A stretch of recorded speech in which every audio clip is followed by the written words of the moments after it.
Assalamualaikum warahmatullahi wabarakatuh. Kali ini eh, ya, hal yang langka ya. Mau bahas soal MotoGP. Ya penulis tahu sendiri lah.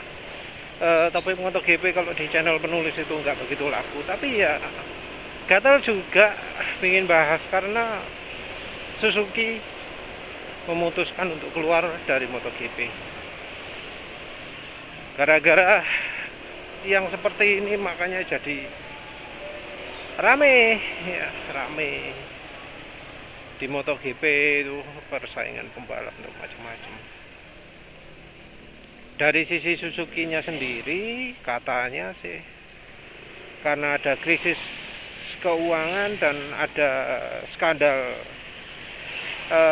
kecurangan ECU pada saat uji emisi. Jadi untuk uji emisi ada mode khusus yang tidak sesuai dengan mode di jalanan. Jadi diakali sedemikian rupa sehingga waktu uji ECU hasilnya jauh lebih baik daripada kalau dipakai sebenarnya di jalan. Ya yang sebenarnya masalah ya ujinya lah. Mengapa ujinya kok beda dari yang di jalanan? Kalau nggak salah penulis tahu ada alat uji yang bisa dipakai sambil jalan. Mengapa kok masih bisa diakali ya? Harusnya ada skandal seperti VW Gate itu ya, yang membuat VW rugi banyak. Ya harusnya ujinya direvisi, tapi ya biarin lah. Jadi katanya Suzuki kena kasus seperti itu, ya penulis sendiri nggak tahu detailnya gimana, tapi kalau sampai diputuskan bersalah, vonisnya bisa banyak sekali dan bisa sangat merugikan Suzuki secara keseluruhan, yang katanya sampai membawa efek ke bisnis motor juga. Terus ada selentingan motor Suzuki itu sekarang nggak up to date, jarang revisi, modelnya nggak menarik dan seterusnya, pasar kurang atau apa. Padahal Suzuki itu dulu namanya besar,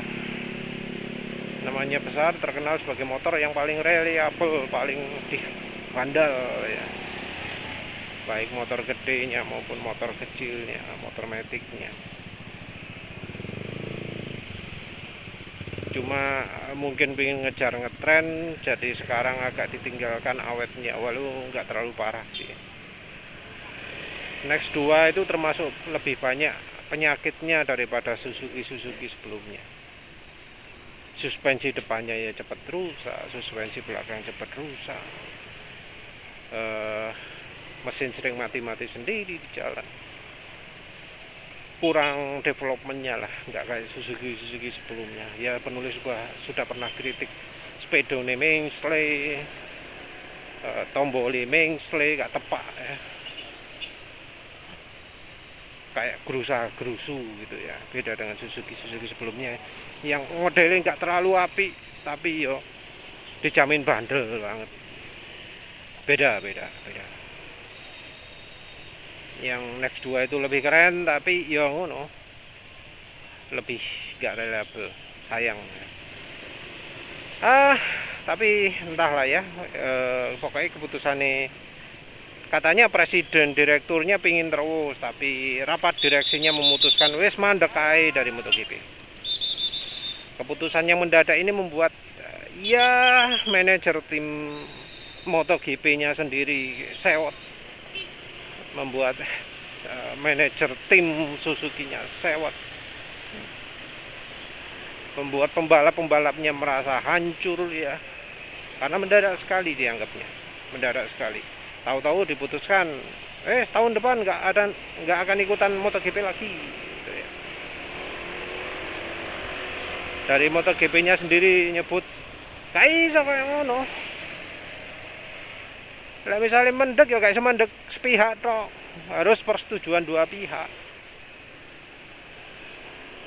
Ya itu pasti nego. Kalau misalnya ya Suzuki masih terus tapi separuh-separuh, apa ya MotoGP bakal Dorna kan bakal terus kan, ya enggak kan, ya akhirnya pasti akan diputuskan oleh kedua belah pihak. Jadi maksudnya gitu, biar ada negosiasi dengan Dorna dulu ya, jangan mengeluarkan keputusan langsung mau berhenti gitu ya, perundingan Dorna. Tapi ya Suzuki sendiri belum mengeluarkan pernyataan resmi, jadi ya Dorna ya nggak bisa ngomong kayak gitu.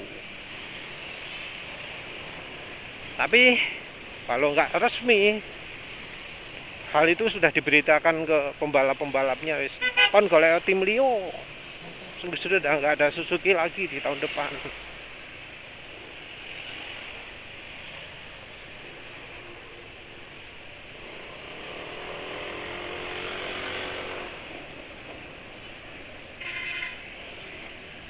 Ya kalau dari MotoGP-nya sendiri nggak ada Suzuki, itu artinya mengurangi jumlah pabrikan yang aktif di MotoGP. Ya sebenarnya cukup banyak juga sih kalau tanpa Suzuki. Ada Aprilia, ada Honda, Ducati, KTM, wis itu tok ya, 4 ya. Yamaha gimana,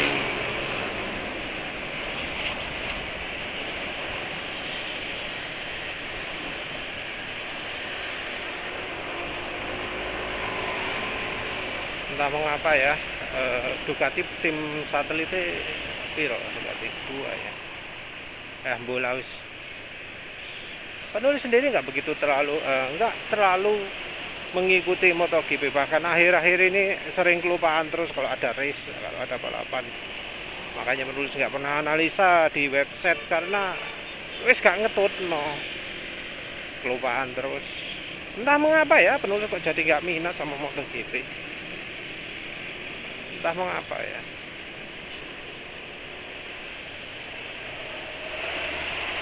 Apakah ada hal yang wah di MotoGP?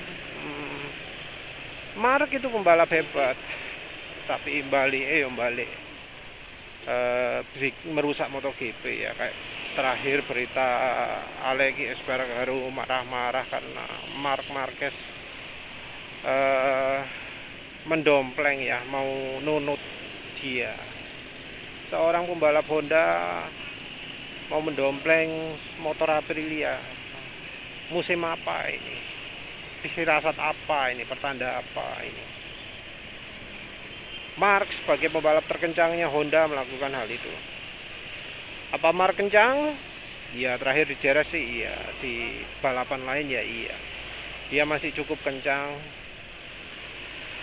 Mark itu pekerja keras, walau sakit dia masih tetap berusaha kuat. Tapi sifat-sifat jeleknya itu loh ya, yang menghalalkan segala cara, penulis nggak suka. Jago saving, oke, hebat. Jago balapan tikungan, oke, hebat. Yang nggak hebat itu adalah ketika dia memotong tanpa memperhitungkan keselamatan pembalap lain.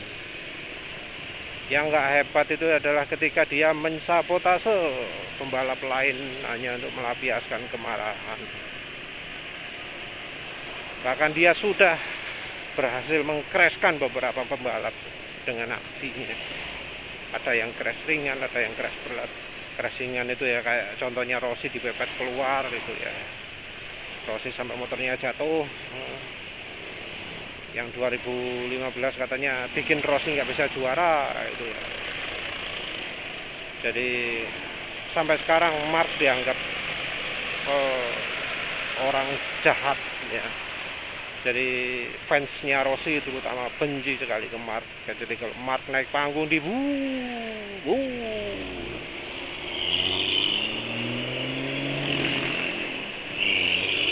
aksi mendompleng pada saat pre-practice atau pada saat kualifikasi itu juga ya, menurut penulis emang sih kalau mendompleng itu bisa bikin motor kencang, tapi ketika dilakukan di saat di balapan-balapan lain, di Formula 1 atau di balapan SBK atau macam-macam, dianggap hal yang hina ya, dianggap hal yang rendah, dianggap hal yang enggak berkualitas ya, dan itu dibiarkan di MotoGP ya, otomatis kelasnya MotoGP turun lah. MotoGP bukan balapan yang sip, bukan balapan yang sportif. Ketika towing istilahnya, towing itu adalah istilah untuk gandeng ya, tergandengan gitu. Tow truk, digandeng itu tow. Nah, kalau towing itu artinya gantol. Jadi kalau ada orang naik sepeda terus pegangan bodinya mobil biar bisa kencang, itu namanya istilahnya towing. Nah, kalau di MotoGP towing itu berlaku di slipstreaming. Jadi ketika ada motor kencang di depan terus ikut ke slipstreamingnya dia, itu istilahnya adalah towing. Dengan melakukan towing otomatis motor pelan pun bisa jadi lebih kencang karena hambatan angin sudah dihilangkan, dikurangi oleh motor yang di depan. Motor lambat pun jadi bisa kencang. Dan artinya ketika melakukan towing, kecepatan motor sudah nggak sesuai dengan kemampuan motor aslinya. Itu sudah nggak sesuai dengan azas babak kualifikasi. Kualifikasi itu adalah mencari pembalap atau kendaraan yang terkencang. Melakukan towing di saat balapan itu dianggap seni, tapi ketika dilakukan di kualifikasi atau free practice itu sudah bukan hal yang perlu dipuji lagi, karena ya dari pembalapnya sendiri banyak yang marah kalau dibegitukan. Walau ada yang nggak marah karena mereka juga melakukan itu, ada, tapi sebagian pembalap yang merasa yang pingin main jujur-jujuran marah kalau di towing, terutama pembalap pemula ya. Tapi yang senior kayak Alex Espargaro ya marah. Kalau Crutchlow mungkin wis terima ae.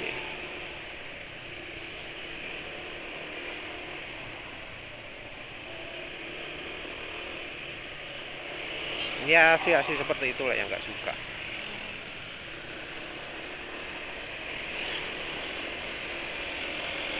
Ya kira-kira sebenarnya apa sih yang menulis tonton kalau ada di MotoGP itu? Apa sih? Jawabannya sebenarnya ya hampir sama dengan apa sih manfaat pabrikan itu ikut MotoGP selain dari sisi nama ya. Kita nggak ngomong soal ketenaran, soal motor terkencang, soal popularitas, soal kehebatan motornya. Apa sih MotoGP itu? Yang ingin dilihat itu adalah skill kalau penulis ya. Yang ingin penulis lihat itu adalah skill. Skill, bagaimana pembalap itu bisa hebat ketika melakukan adu pengereman, bisa langsung sat gitu ya. Yang terutama pengen lihat itu skill. Penulis nggak pengen lihat motor kencang karena gak ketahuan loh, motor pada kencang-kencang semua. Untuk cari yang lebih kencang nggak bisa kelihatan kalau nggak diadu dengan misalnya Honda Beat ditaruh di sirkuit terus ada motor-motor GP, bung gitu, nggak kelihatan kencangnya. Jadi Honda Beat butuh 1 lap, yang motor-motor GP butuh 20 lap, lumayan kan untuk lihat kayak gitu. Nah itu baru, itu pengen lihat motor kencang. Kalau sama-sama kencang sulit ya. Kalau adu kencang itu bukan di motor GP, tapi di mana drag race. Suas, tiba-tiba ngilang wet gitu ya. Nah itu, pengen adu kencang itu tempatnya di drag race, bukan di MotoGP. Kalau MotoGP itu skill untuk melewati tikungan dengan cepat. untuk apa jenenge, menyalip dengan betul-betul halus ya, lawannya nggak kerasa tiba-tiba udah keselip seret. Itu yang pengen penulis lihat, itu yang apa beberapa kali terjadi ketika Mark tidak ikut balapan. Ketika tidak ada Mark di lintasan, bisa lihat apa jenenge, motor-motor nyalip indah gitu ya, clean.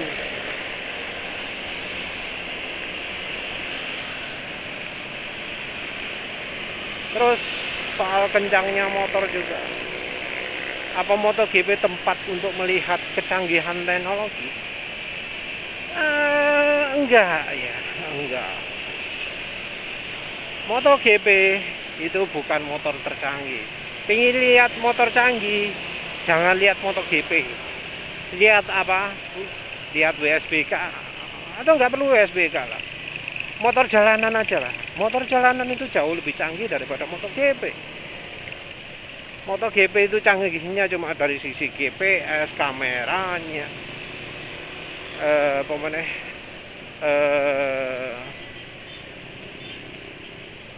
kecanggihan teknologi untuk bikin penonton bisa lihat motornya, lihat pembalapnya, kamera 360 derajat, coverage wifi seluruh lintasan, teknologi yang memungkinkan data terabyte untuk disalurkan lewat network.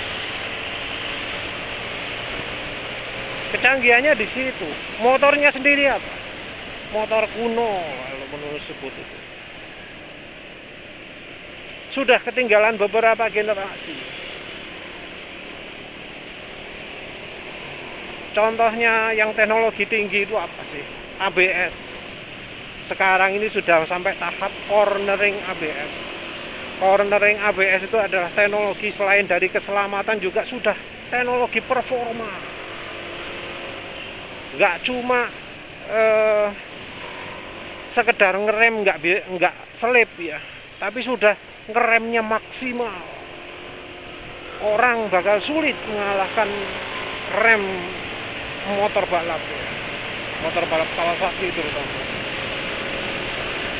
Jadi kecanggihan teknologi itu tidak di MotoGP untuk ABS. Traction control, iya, lagi-lagi MotoGP ketinggalan. Sudah berapa kali terjadi kasus crash gara-gara traction control yang berlebihan.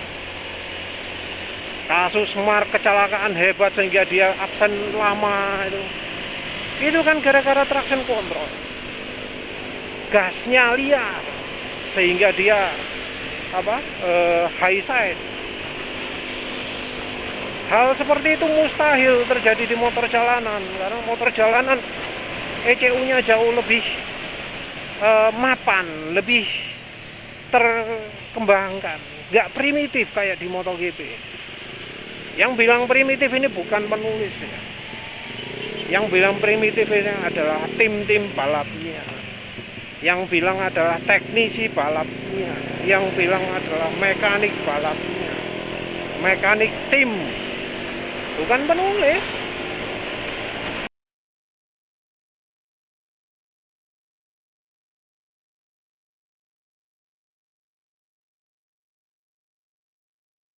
Yang ngomong tradisional bukan penulis.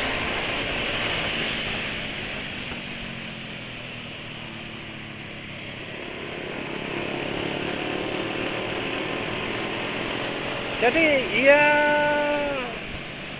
traction control padahal sesuatu yang sangat kritikal, berhubungan dengan keselamatan juga. Ketika ternyata traction control gagal menyelamatkan seorang pembalap, nah untuk apa lihat MotoGP? Ketika pembalap yang skillnya hebat sampai jatuh gara-gara traction controlnya bermasalah, untuk apa lihat MotoGP? Pembalap yang hebat jatuh gara-gara sistem remnya nggak bener ya, walau mereknya Brembo, untuk apa lihat MotoGP? sampai orang pembalapnya menjatuhkan diri dari motor karena motornya nggak bisa berhenti ketika hampir nabrak tembok. Ya itu gimana, itu MotoGP yang harusnya nggak terjadi di MotoGP. MotoGP itu harusnya motornya aman, motornya reliable, ngeremnya bener, ngegasnya juga bener. Ini enggak. ECU-nya ECU terprimitif. Dibanding teknologi motor jalanan, jauh lebih canggih motor jalanan. Masa seperti itu namanya motor prototipe? Teknologi mesin, ada pneumatik teknologi ya. Pneumatik itu yang pakai hidrolik ya. Tapi cuma jadi pernya tok. Cuma jadi pernya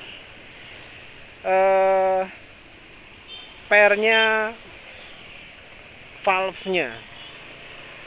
Sementara itu bukaan udara masih pakai noken as. Lah apa bedanya dengan motor harian selain pernya lebih mental, lebih responsif di RPM tinggi. Wes itu tok.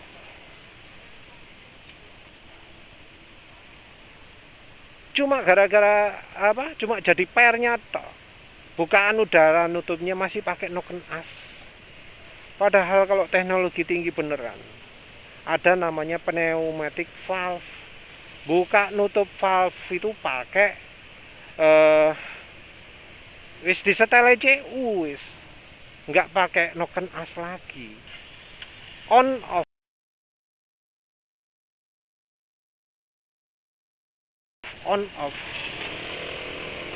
Katanya katanya Koenigsegg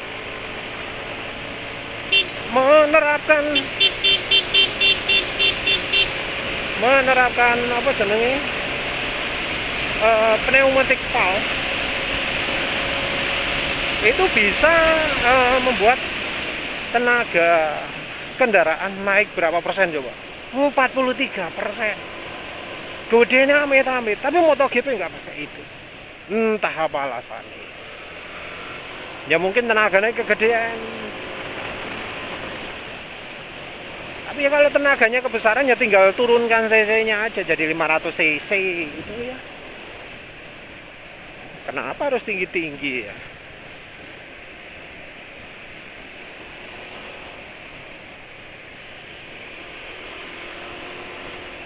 Terus pneumatic valve itu harusnya yang paling canggih, tapi nggak dipakai. Sekarang beda nih lah sama motor standar ya.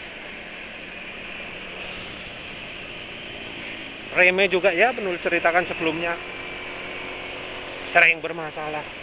Bannya juga ban yang nggak cocok untuk jalanan karena dibuat asimetrik. Ya, ban asimetrik itu apa ya? Ada manfaatnya kalau dipakai di jalan. Masa kita kalau mau beli ban disuruh mau yang untuk belok kanan lebih awet apa yang lebih nggak awet? Nah, kan aneh. Beli ban kok ditakoki ngono loh. Masa kita disuruh ngitung ini lebih banyak tikungan ke kiri apa tikungan ke kanan ya kalau aku jalan? Kan mustahil loh. Tapi entah mengapa itu bisa sampai populer di MotoGP itu ya. Asymmetric tire. Nggak ada gunanya lah ya.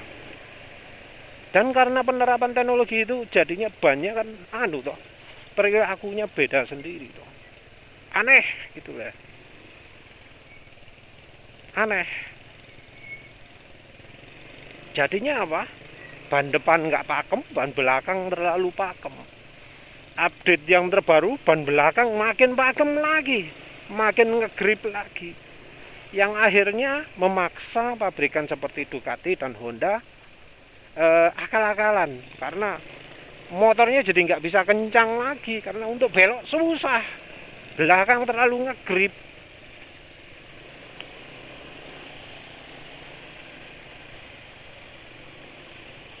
Padahal pengembangan rangka tergantung dari ban. Ya gimana dong?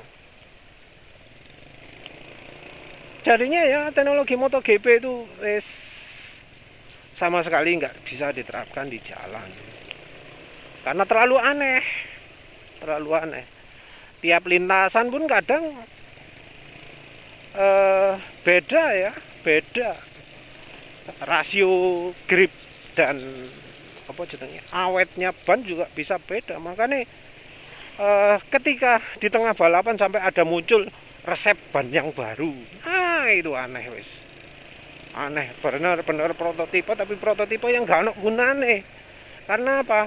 Yang beda itu ya cuma oh ini bagian yang kanan lebih ngegrip sekarang, oh bagian yang kanan sekarang lebih awet sekarang.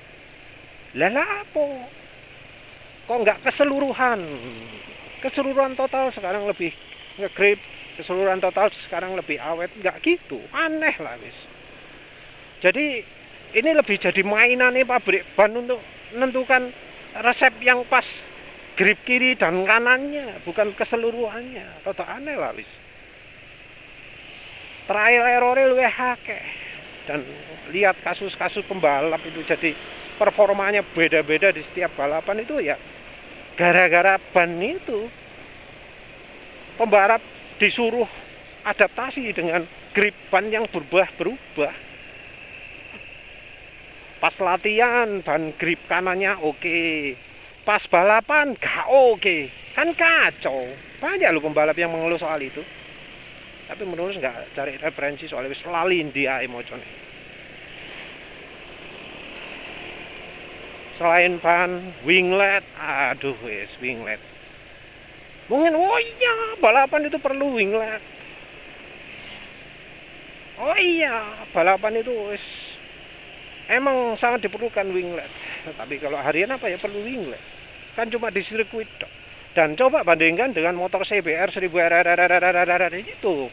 Yang wingletnya bisa dimatikan, bisa diselipat. Kan sip itu.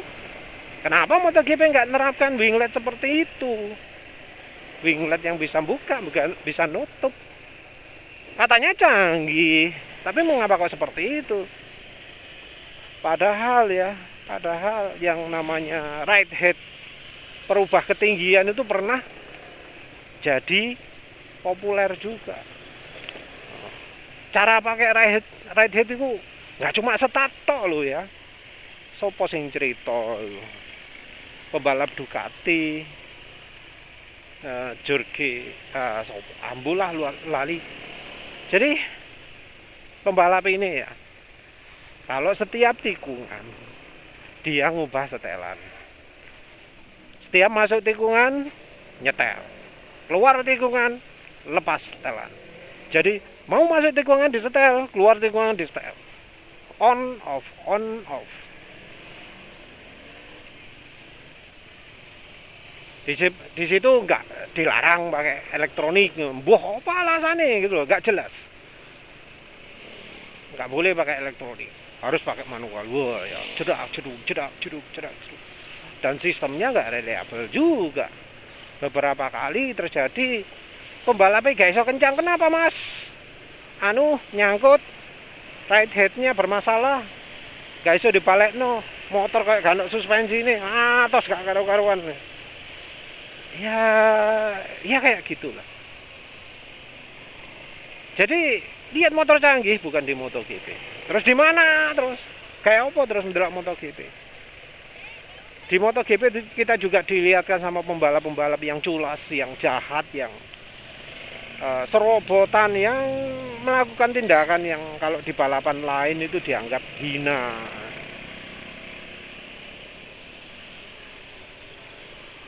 Untuk pabrikannya sendiri juga MotoGP merupakan ajang yang tidak bermanfaat karena teknologinya nggak bisa diterapkan di motor harian. Ya mungkin kayak F1 ya. Kayak F1 makanya ada beberapa pabrikan keluar dari F1. F1 juga jadi makin sulit menyalip macam-macam. Tapi F1 perkembangan teknologinya gila-gilaan. Di MotoGP makin ketinggalan. Nah itu bedanya. Kalau nggak lihat motor kencang, nggak lihat motor yang teknologi tinggi, nggak lihat skill. Iya, penulis jadinya itu sebenarnya ya, penulis nonton MotoGP itu karena eh, pingin untuk menganalisa ya, soalnya nggak puas lihat analisa yang beredar ya. Ya ternyata penulis sering berbeda pendapat ya. Analisa penulis tapi ya kadang bener. Contohnya soal Paul Espargaro, penulis ngomong iku Paul Espargaro sumbare gak karo-karoan tapi opo bener gitu lah. Yang Jorge Lorenzo aja dalam posisi sakit-sakit aja anu ya, eh, harus jatuh bangun. Masa Paul Espargaro yang nggak pernah merasakan naik motor Honda merasa spongah gara-gara di KTM naik motornya dianggap seperti Mark, dan ternyata ketika sudah masuk Honda beneran jarang menunjukkan performa selevel dengan Marc Marquez. Cuma lebih baik dikit daripada Alex Marquez. Alex Marquez ini ya kayaknya beban ya untuk Honda. Beban ya, ada Alex Marquez itu ya bikin males nonton MotoGP. Orang nggak punya skill kok dipaksa masuk tim ya. Entahlah, padahal katanya juara Moto2 ya. Sembuh lah wes. Wes begitu saja. Terima kasih sudah menonton. Assalamualaikum warahmatullahi wabarakatuh.